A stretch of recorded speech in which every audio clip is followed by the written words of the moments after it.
মৰমৰ ছাত্ৰ-ছাত্ৰীসকল তোমালোক সকলোকে আমাৰ এই চেনেলটোলৈ পুনৰবাৰ স্বাগতম জনাইছোঁ। বহুকেইজন ছাত্ৰ-ছাত্ৰীয়ে 2020-21 চনত অহা এই কুৱেশ্যন কেইটাৰ আনচাৰখিনি কৰি দিবলৈ চেষ্টা কৰিছিল যে এই প্ৰব্লেম ফিগাৰ যেনেকুৱা প্ৰশ্নচিত্ৰ আৰু উত্তৰচিত্ৰৰ যিবোৰ কুৱেশ্যন আছিলে এই কুৱেশ্যনৰ আনচাৰখিনি, গতিকে এইখিনি তোমালোক আজিৰ ভিডিঅ'ত কৰি দিবলৈ চেষ্টা কৰিম। তোমালোকে ভিডিঅ'টো শেষলৈকে মনোযোগেৰে তোমালোকে চাবা। এইবাৰো এনেকুৱা ধৰণৰ বহুকেইটা প্ৰশ্ন এইবাৰৰ পৰীক্ষাত তোমালোকৰ আহিব, ঠিক আছে। ফাৰ্ষ্ট কুৱেশ্যনটো তোমালোকে চোৱাচোন। কুৱেশ্যনটোৰ আনচাৰটো উলিওৱাৰ আগতে আমি ডিৰেকশ্যনত কি দিয়া আছে আমি চাব লাগিব। ইয়াত লিখিছে যে select the correct image that will appear in the place of question mark, অৰ্থাৎ প্ৰশ্নবোধক চিহ্নৰ ঠাইত শুদ্ধ প্ৰতিচ্ছবিটো কি হ'ব আমাক উলিয়াবলৈ কৈছে। গতিকে চাবা এই প্ৰশ্নটোৰ উত্তৰ আমি কেনেকৈ উলিয়াম। প্ৰথমতে আমি এইটো চিত্ৰৰ পৰা এইটো কেনেকৈ হ'ল সেয়া আমি বুজি ল'ব লাগিব, হয়নে? তেতিয়াহে আমি এইটোৰ লগত ইয়াতে কি হ'ব, কুৱেশ্যন মাৰ্কৰ ঠাইত কি হ'ব সেয়া আমি এই চাৰিটা যে অপশ্যন আছে এ বি চি আৰু ডি, এই চাৰিটা অপশ্যনৰ পৰা আমি বাছি উলিয়াবলৈ পাৰিম, ঠিক আছে। এতিয়া তোমালোকে ফাৰ্ষ্ট চোৱাচোন যে ইয়াতে কি কৰিছে চোৱা। প্ৰথমতে এইটো চিত্ৰ ইয়াতে অংকন কৰিছে চোৱা, এনেকুৱা ধৰণে চোৱা, ঠিক আছে। ইয়াতেও প্ৰথমতে কি হ'ব, এইটো প্ৰথমতে অংকন কৰি ইয়াতে ল'ব লাগিব ইয়াৰ পৰা, ঠিক আছে। নেক্সট তোমালোকে যদিহে চোৱা ইয়াতে চোৱাচোন এই গলটো ক'ত ৰখা হৈছে চোৱা, মাজত ৰখা হৈছে, গতিকে ইয়াতে এনেকুৱা ধৰণে অংকন কৰি ল'ব লাগিব। ঠিক একেধৰণে চোৱা মই অলপ ভালদৰে অংকন কৰি দিছোঁ তোমালোকক, ঠিক আছে। এনেকুৱা ধৰণৰ হ'ব আৰু ইয়াতে তোমালোকে চোৱা ইয়াতেও এনেকুৱা ধৰণৰে ইয়াতে হ'ব, ঠিক আছে। নেক্সট শেষত চোৱাচোন এইটো চিত্ৰ আছিলে, হয়নে?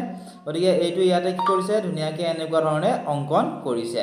গতিকে ইয়াতে চোৱাচোন শেষত কি আছে, এইটো চিত্ৰ আছে, হয়নে? গতিকে এইটো আমি কি কৰিব লাগিব, ইয়াতে এনেকুৱা ধৰণে ইয়াতে অংকন কৰিব লাগিব। এনেকুৱা ধৰণৰ চিত্ৰটো ক'ত আছে চোৱাচোন, এনেকুৱা ধৰণৰ চিত্ৰটো আছে অপশ্যন নম্বৰ চি। গতিকে অপশ্যন নম্বৰ চিটো হ'ব এই কুৱেশ্যনটিৰ কাৰেক্ট আনচাৰ। এতিয়া চোৱা কুৱেশ্যন নম্বৰ 38।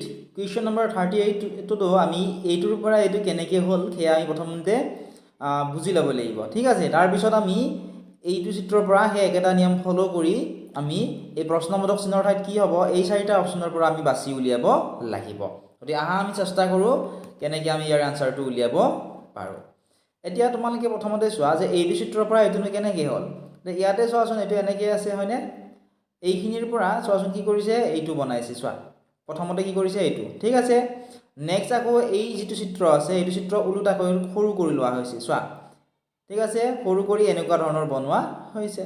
গতিকে ইয়াতে চোৱাচোন ভিতৰত থকাটো কি কৰিছে বাহিৰলৈ আনি ডাঙৰ কৰি অংকন কৰা হৈছে। গতিকে ইয়াতেও চোৱাচোন ভিতৰত আছে এইখিনি, হয়নে? এনেকৈ আছে চোৱা। এইখিনি আমি কি কৰিব লাগিব, প্ৰথমতে আমি বাহিৰত অংকন কৰি ল'ব লাগিব। গতিকে এনেকুৱা ধৰণৰ চিত্ৰ এই চাৰিটা অপশ্যনৰ পৰা কোনটোত আছে চোৱা, এইখিনি এনেকুৱা ধৰণৰখিনি চোৱা। এইমাত্ৰ যিখিনি মই কালাৰ কৰি আছোঁ, ঠিক আছে, বা অংকন কৰি আছোঁ, এইখিনিৰ নিচিনা চিত্ৰ ক'ত আছে চোৱাচোন। এ নম্বৰত আছে নেকি? এ নম্বৰত নাই, এইটো নিমিলিব। বি নম্বৰত আছে নেকি? নাই। চি নম্বৰত আছে নেকি? নাই। ডি নম্বৰটো যদি তোমালোকে ভালদৰে চোৱা, ইয়াত চোৱাচোন এইখিনি চোৱা, এইখিনি এনেকুৱা ধৰণে বাহিৰত আছে, ঠিক আছে। এইখিনি তোমালোকে যদি ভালদৰে চোৱা এইখিনি কি আছে, বাহিৰৰ ফালে আছে, অৰ্থাৎ এইখিনি চোৱাচোন বাহিৰত আছে, ঠিক আছে। আৰু এই যিটো গ'ল আছিল ন আছিল এইটো ভিতৰত আছে, ঠিক আছে। গতিকে অপশ্যন নম্বৰ ডিটো হ'ব এই প্ৰশ্নটোৰ কাৰেক্ট আনচাৰ। যদি বুজি পোৱাত অসুবিধা আছে ভিডিঅ'টো 2-3 বাৰ ৰিপিট কৰি চাবা, তেতিয়া তোমালোকে নিশ্চয় ভালদৰে বুজি পাবা। এতিয়া আমি নেক্সট চিত্ৰটোৰ আনচাৰ উলিয়াবলৈ চেষ্টা কৰোঁ। ইয়াতে চোৱা এইটো চিত্ৰৰ লগত এইটো চিত্ৰৰনো কি মিল আছে সেয়া আমি প্ৰথমতে চাম। এইখন কি হয়, এখন বুক হয়, অৰ্থাৎ কিতাপ হয়, হয়নে? আৰু এইডাল হৈছে এডাল কাঠ পেঞ্চিল, ঠিক আছে। গতিকে বা এইটো কলম বুলিও ধৰিব পৰা বা কাঠ পেঞ্চিল বুলিও ধৰিব পৰা, ঠিক আছে। দেখাত প্ৰায় একে ধৰণৰ হয়। এতিয়া চোৱা এই কিতাপখন বা এই বহীখনত, ঠিক আছে, এই কিহেৰে লিখিব পাৰি, কলম বা কাঠ পেঞ্চিলেৰে লিখিব পাৰি।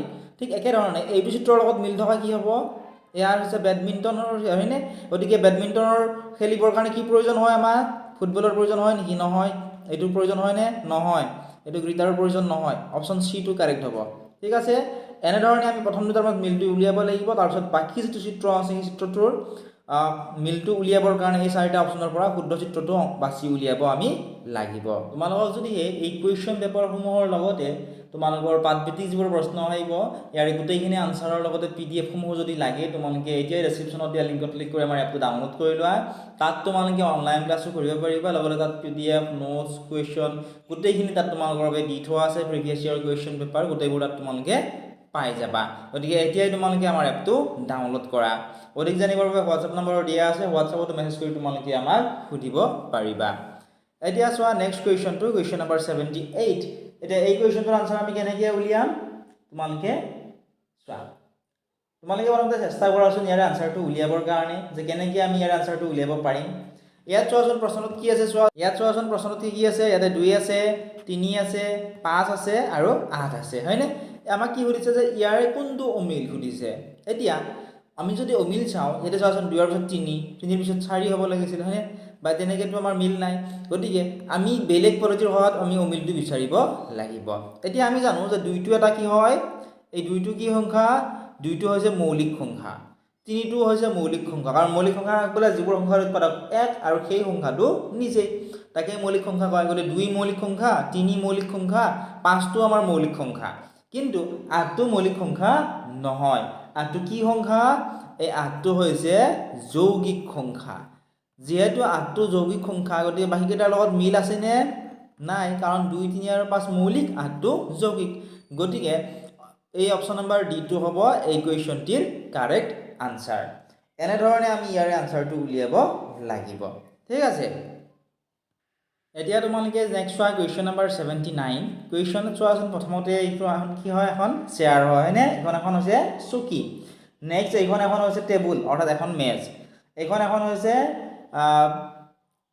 হৈছে ধৰা বিছনা নিচিনা লাগিছে ঠিক আছে এইখন হৈছে এখন বিছনা ঠিক আছে এতিয়া আমি যদি চাও ইয়াতে চোৱা চকী এখনত কিমানটা খুৰা থাকে 4টা হয়নে ইয়াতে চোৱাচোন কিমানটা আছে টোটেল 4টা আছে এই বিছনাখনতো কিমানটা খুৰা আছে চোৱা টোটেল 4টা আছে হয়নে কিন্তু ইয়াতে কিমানটা আছে চোৱা মাত্ৰ 3টা আছে গতিকে অমিল কোনটো হ'ব অপচন নম্বৰ ডি টো অমিল ঠিক আছে গতিকে অপচন নম্বৰ ডি হ'ব অৰ্থাৎ এই 4 নম্বৰটো হ'ব এই কুৱেশ্যনটিৰ কাৰেক্ট আনসাৰ এতিয়া নেক্সট কুৱেশ্যনটিৰ আনসাৰ উলিয়াবলৈ তোমালোকে চেষ্টা কৰা কুৱেশ্যনটি তোমালোকে চোৱাচোন কি দিছে আমাক কুৱেশ্যনটিত আমাক দিছিল প্ৰথমতে এটা আমাক কি দিছে চোৱা এটা বেনানা অৰ্থাৎ কল দিছে হয়নে আৰু এটা নেক্সট কি দিছে এটা আম দিছে হয়নে নেক্সট এইটো হৈছে এটা বাৰ্ড অৰ্থাৎ চৰাই আৰু এইটো এটা হৈছে এইটো অমিতা ঠিক আছে এইটো অমিতা এতিয়া চোৱা বাকিকেইটা কি হয় এইটো কল আম আৰু অমিতা এইকেইটা কি হয় এটা ফল হয় কিন্তু চৰাইটো এইকেইটাৰ লগত কোনো মিল নাই গতিকে অমিল কোনটো হ'ব অপচন নম্বৰ চি থকাটো অমিল হ'ব এইবাৰ তোমালোকৰ পৰীক্ষাত এনেকুৱা ধৰণৰ কুৱেশ্যনবোৰে আহিব নেক্সট চোৱা ডিৰেকশ্যনত কি দিয়া আছে